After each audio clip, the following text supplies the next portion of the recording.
Okay, this video we're looking at Neil Young's song Only Love Can Break Your Heart. And a couple of things I want to point out here. One, kind of chord fingering. So this song goes between kind of a C, a G, and a G7 repeatedly.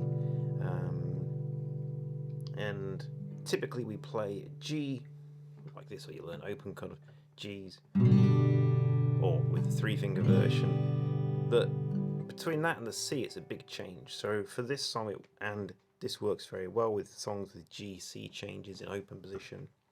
If you use your ring finger on the third fret of the low E, your middle finger on the A string, second fret, and your pinky on the high E string on the third fret for a G,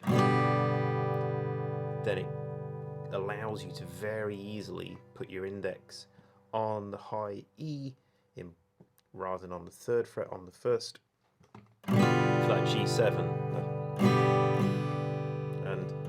and then you just shift down to a C, quite easily done, or vice versa. Other things to look at is kind of strumming, and Neil Young is very, very good at this. It seems like in some of his songs, Cortez the Killer, Heart of Gold are very good examples of this, and perhaps this song to a lesser extent. You watch him play acoustic, and his fretting arm is always in motion, keeping that rhythm, and it makes it nice and smooth as well. So kind of when I'm strumming, it's not necessarily every single 8th or even 16th note that my arm is moving up to in time, but it never kind of plays a chord or a note and then stops. It keeps going.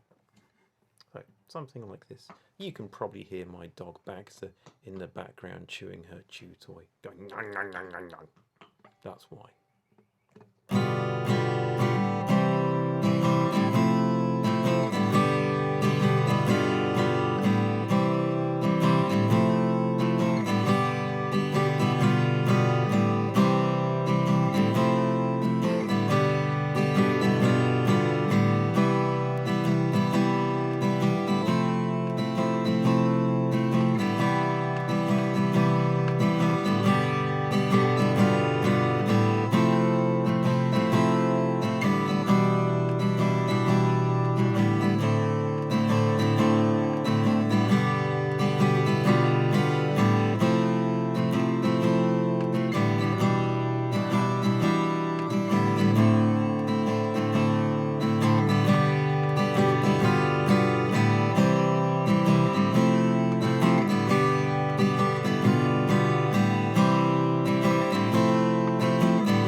So now I think particularly between the chord shapes, the C, the G7 and the G, and even that F major 7, there's a real economy of movement. I think you watch guitarists who are highly skilled, or athletes in their particular sport or discipline, and it seems to be effortless with what they do.